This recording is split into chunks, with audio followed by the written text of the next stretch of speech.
Hi, so in this series I'll be going over Shaar Habitachon, or as it's translated, Gate of Trust.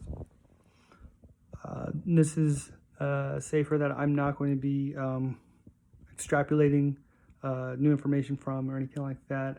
I'm just going to be reading straight from the text. And the text that I'm going to be reading from comes from Chabad.org. And through this read-through, I am going to very likely, be skipping over a lot of the commentary and just go straight to the actual text found in the Sefer. So here's the introduction given by Chabad.org, and I'll also add in the web page for this that I'm reading straight off of. So Shaar Habitachon, Gate of Trust, written by Rabbeinu Bachya ben Yosef ibn Paquda, and this has been published and copyrighted by Kehot Publication Society.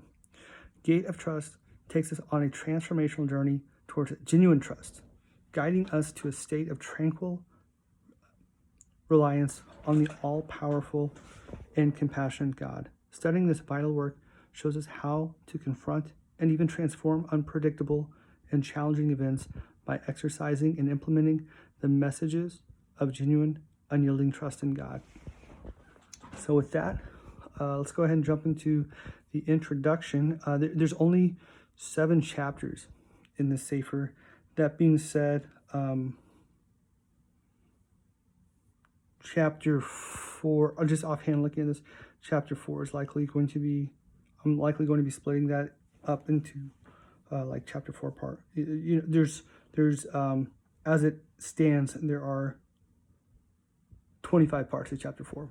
So that will likely be multiple videos. So let's go ahead and start into the introduction, part 1. In the introduction to Shaar Habitachon, the Gate of Trust, the author discusses the benefits that having bitachon, trust in God, brings a person, both in Torah and worldly matters. In total, he lists 5 Torah benefits and 5 worldly benefits on placing our trust in God alone. Author's introduction. Having previously discussed in the previous gate the obligation to accept in the service of God, I have seen it to be appropriate to now explain that which is most necessary for a person who wishes to be a servant of God, and that is to rely on him in all his matters. For by doing so, there will be great benefits, both in Torah matters and in worldly matters.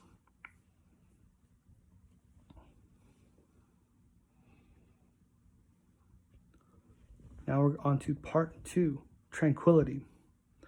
Among the Torah benefits is tranquility of the soul, which is free of worry as a result of his reliance on God, just as a servant is bound to place his trust in his master. For a person who does not place his trust in God places his trust in an entity other than God. If a person places his trust in something other than God, then God removes his divine providence from him and leaves him in the hands of the entity in which he placed his trust. And the person who places his trust in something other than God will be like one regarding whom it is said in Jeremiah 2:13, "For my people have committed 2 evils. They have forsaken me, the spring of living waters, to dig for themselves cisterns, broken cisterns that do not hold water." And as the verse says, Psalms 106:20, "They exchanged their glory for the likeness of an ox eating grass." And so, as the verse says, Jeremiah 17:7, "Blessed is the man who relies on the Lord, and the Lord will be his support." And as it says, Psalms 45, "Fortunate is the man who made the Lord his support and did not turn to the haughty and those who turn to falsehood."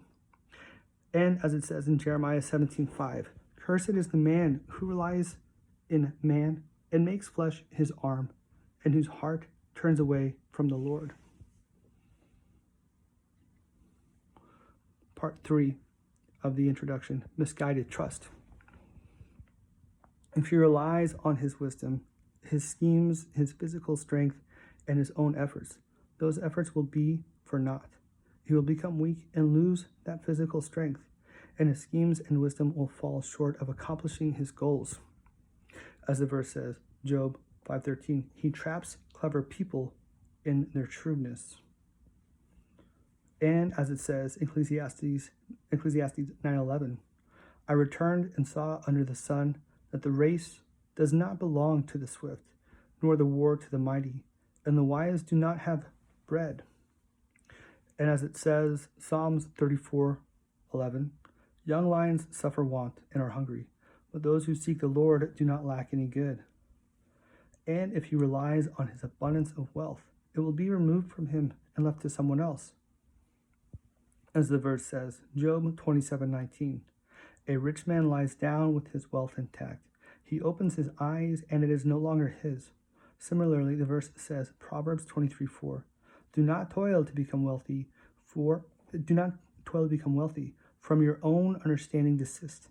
And the next verse, Ibid 5, says, before you can set your eyes on it, it is gone. Similarly, it says, Jeremiah 17:11, at a young age his wealth will leave him, and at his end he will be a disgrace. Alternatively, even if the riches themselves are not removed from him, his ability to enjoy the wealth will be withheld from him by God. As the wise man, King Solomon, said, Ecclesiastes 6:2, God gives him no power to eat of it. It will be with him as a deposit, so that he will guard it from harm until the time that it will be returned to the one who's deserving of it, and for whom it was meant, as it says, Ecclesiastes 2:26. And to the sinner, God gives the urge to gather and amass wealth, to give to one who is good before God. As it says, Job 27:17, and the wicked man will prepare, and the righteous man will use it, and the innocent will divide the money among themselves. It is possible that his money will be the cause of his misfortune, as well as the cause of the destruction of his soul. As the verse says, Ecclesiastes 5:12, there is a sickening evil that I have seen under the sun, riches hoarded by their owner to his own misfortune. Part 4, Independence. Among the Torah benefits of Bitachon is that trust in God will bring a man not to serve any other entity. He won't need to place hope in man or expect anything from other people. As a result of self-reliance, he will avoid many behaviors that distract him from divine service. He won't need to be subservient to them in order to win their favor, and he will not feel the need to flatter them. He will therefore not consent to spend time with them on matters that are not related to the service of God. He will not be afraid of their wicked behavior, the repercussions of not flattering them, and he will not be fearful of their arguments with him. Rather, he will divest himself from their favors and from the bother of being gracious to them, as well as from the obligations to pay them back for any good they do to him. If he needs to rebuke them, he will not need to be careful of offending their honor. And if he needs to shame them while rebuking them, he will not be embarrassed, and he will not praise their false ways. As the prophet said, Isaiah 57, but the Lord God helps me. Therefore I was not embarrassed. Therefore I made my face like flint, and I knew that I would not be ashamed. And as it says, Ezekiel 2:6, fear them not, and do not fear their words. And at the end of the same verse, it says, fear not their words, and do not be dismayed by them. And as it says, Jeremiah 1:8, do not fear them. And later in the same chapter, it says, Ibid 17, and do not be dismayed by them. And it says, Ezekiel 3:9, as Shamir, stronger than flint, I have set your forehead. Do not fear them, and do not be intimidated by them. Part 5, Peace of Mind and Serenity. When a person trusts in God, his trust will bring him to turn his heart away from a preoccupation with worldly matters and instead dedicate himself to matters of divine service.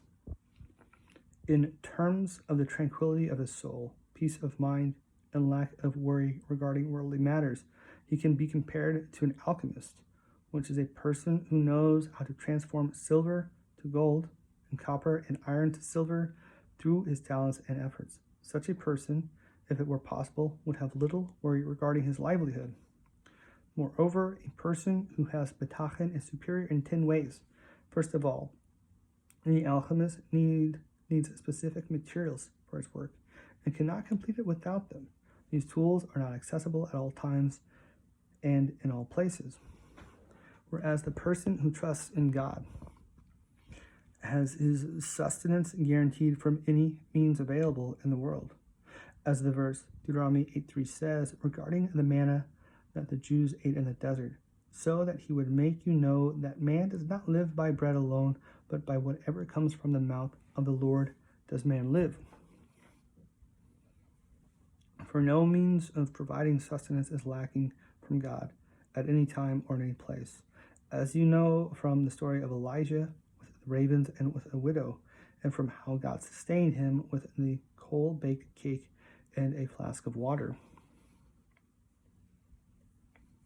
This concept can also be seen in the story of Obadiah with the prophets, about which he said, 1 Kings 18:13, I hid 100 men of the prophets of the Lord, 50 men in each cave, and I provided them with bread and water.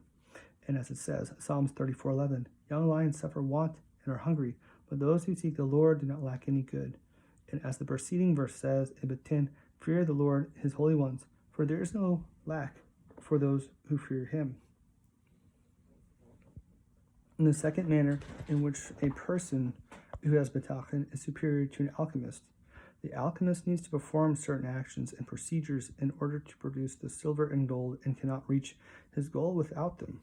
Additionally, it is possible that the fumes and the smoke that he inhales will cause him to die as a result of his working continuously and spending long amounts of time toiling with them day and night. Conversely, a person who relies on God is secure from any mishaps in the present and also feels secure that no bad will happen to him in the future. This is because he believes that anything that happens to him is from God and will therefore be a cause of joy and happiness. His sustenance will come to him in a restful, calm, and peaceful manner. As it says, Psalms 23:2, he causes me to lie down in green pastures. He leads me beside still waters. The third manner in which a person who has Bitachon is superior to the alchemist is secretive toward others out of concern for himself. Due to this fear, he is unable to confide in others and receive the necessary advice in order to be successful. Conversely, a person who trusts in God is not afraid of telling anyone about his trust. On the contrary, he boasts about it. As King David of blessed memory said, Psalms 56:12, I trusted in God, I will not fear what can man do to me. The fourth manner in which a person who has Bitachon is superior to the alchemist must either prepare an abundance of gold and silver for a time when he will need it, or prepare just the right amount for the interim. If he prepares a lot, he will constantly be afraid that he will somehow lose the silver or gold that he has already produced. He will not be able to feel calm or relaxed due to fear of the king, who might take it away from him, and due to fear of the people who might steal it from him. If, on the other hand, he only prepares enough gold and silver to last for a short amount of time, a situation might arise whereby he will not be able to produce more due to a lack of necessary materials at a time when he will be in great need of them. However, a person who trusts in God strongly trusts that God will sustain him as he wishes, at the time he wishes, and in the place that he wishes, just as he sustains a fetus in its mother's womb and a chick inside the egg, neither of which has an opening through which food can enter to sustain it. God provides each with sustenance, even though there seems to be no natural source. Similarly, God provides sustenance for the bird in the air and the fish in the water, both of which lack readily accessible food, and he provides for the ant and the worm despite their frailty. Contrast with this the fact that sometimes even the lion, despite its strength, lacks sustenance, as it is written, Psalms 34:11. Young lions suffer want and are hungry, but those who seek the Lord do not lack any good. As it says, Proverbs 10:3, the Lord will not starve the soul of the righteous. And as it says, Psalms 37:25, I was young, I also aged, and I have not seen a righteous man forsaken and his children seeking bread. The fifth manner in which a person who has bitachon. The fifth manner in which a person who has bitachon is superior to the alchemist. The alchemist is in a constant state of fear and dread. Due to his occupation, he is afraid of all people, from the most important man in the nation, the king, down to the least important. However, the person who trusts in God will be held in awe by even the great and respectable people. Even the animals and stones will seek to do his will and will cause him no harm, as it says in the Psalm of he who dwells in the secret place of the Most High, Psalms 91, from the beginning of the psalm until the end. And as it says, Job 5:19 through 20, in 6 troubles he will save you, and in the 7th no harm will touch you. In famine he redeemed you from death. And as it continues until the end of the chapter. The sixth manner in which a person who has bitachon is superior to the alchemist. The alchemist is not protected from sickness and disease, which disturb his contentment with his wealth and prevent him from deriving benefit from his possessions. Similarly, they stop the alchemist from enjoying the wealth that has amassed as a result of his toil. Conversely, a person who trusts in God is protected from disease and sickness, except for disease and sickness that he is subject to as a means of atonement or to increase his reward in the next world, as it is written in Isaiah 40:30. Now youths shall become tired and weary, and young men shall stumble. In the following verse, in 31, it says, but those who put their hope in the Lord shall renew their vigor. And as it says in the verse Psalms 37:17, for the arms of the wicked shall be broken, but the Lord supports the righteous. The seventh manner in which a person who has bitachon is superior to the alchemist. There is a possibility that the alchemist will not be able to use his gold and silver to obtain his food, because food might not be accessible in his city at certain times.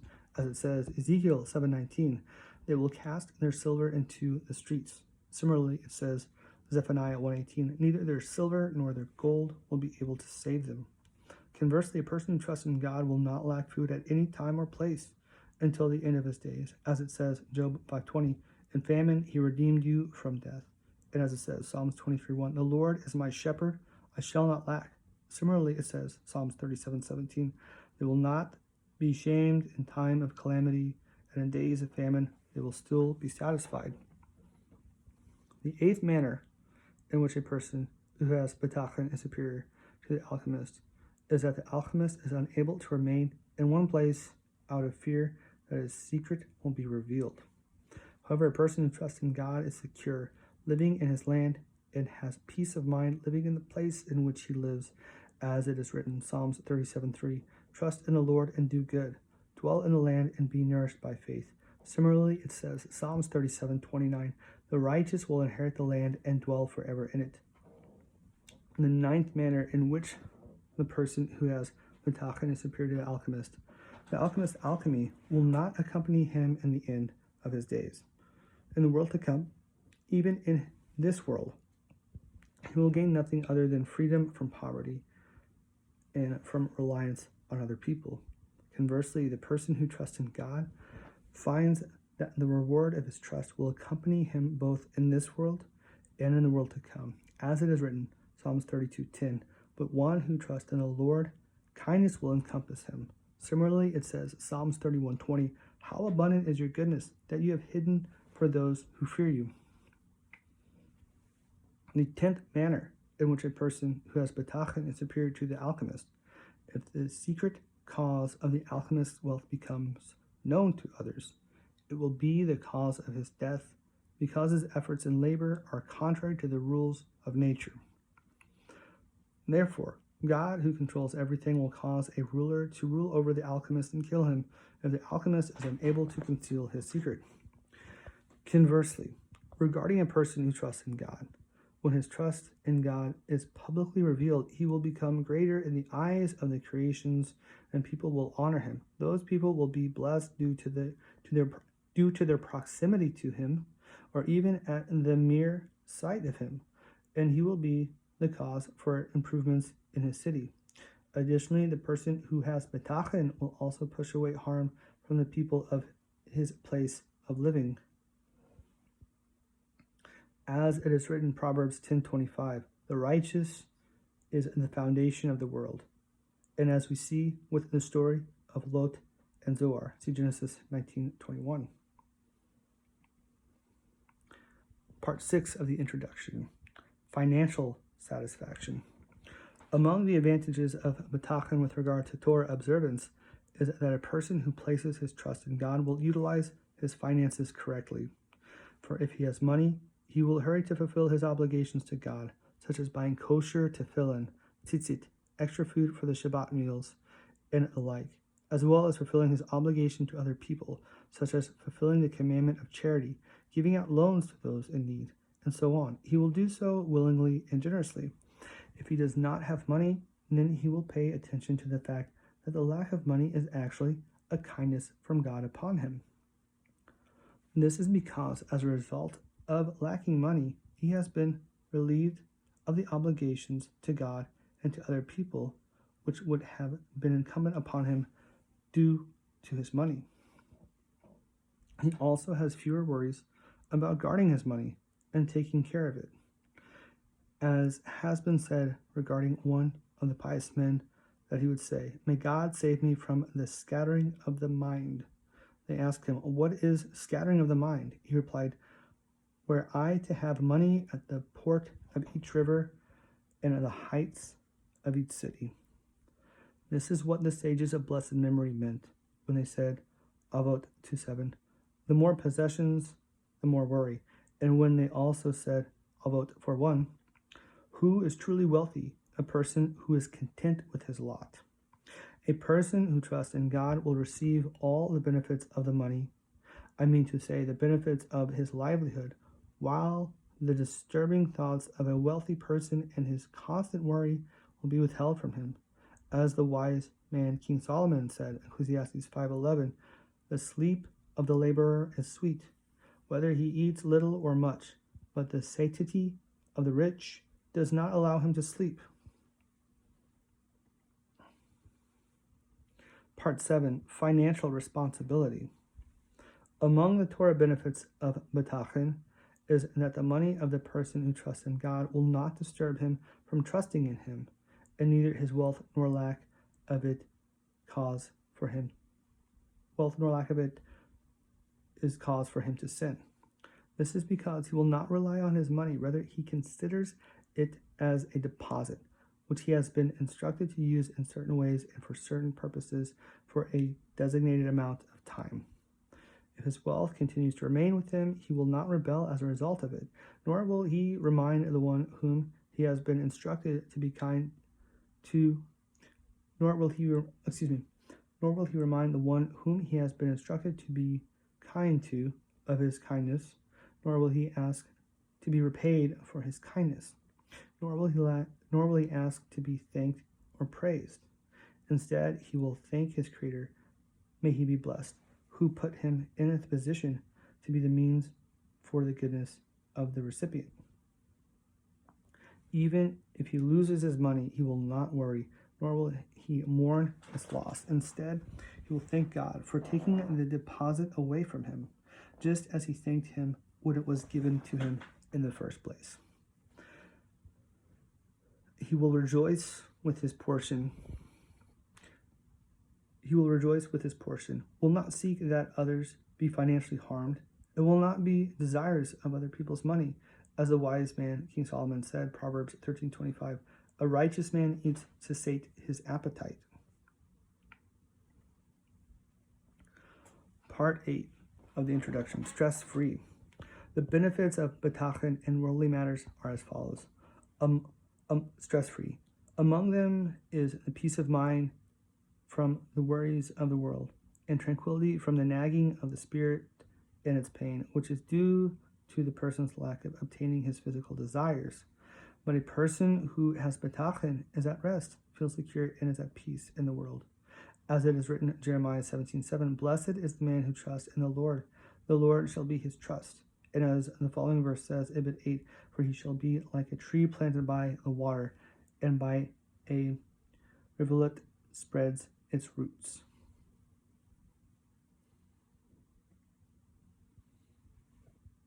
Part 9 of the introduction, immunity from the fatigue of traveling. Among the worldly benefits is that having Bitachon creates in the person the peace of mind that comes from not needing to travel long distances. Such travel can destroy people's bodies and hasten death due to the excessive motion and change of climate involved. As it says, Psalms 102:24. He has afflicted my strength on the way. He has shortened my days. And as has been related regarding an ascetic's path to asceticism, he went to a faraway land to seek his sustenance during the beginning of his asceticism. During his travels, he met a star worshipper in a city where he had arrived. The ascetic said to the star worshipper, How much are you in a state of ultimate blindness and lack of understanding in your service of the stars? The idol worshipper replied, And whom do you serve? The ascetic replied, I serve the Creator who is able to do anything, who sustains, who is one, who provides food for each person according to his needs, and there is no one like him. The idol worshipper said, Your actions contradict your words. How so? Asked the ascetic. The idol worshipper replied, If what you said were to be true, then God would provide for you in your city just as he provided for you until now, and you would not need to bother yourself to come to this faraway land. With this, the argument of the ascetic was shut down. Consequently, he returned to his land, accepted upon himself to be an ascetic from that time on, and never left the city again.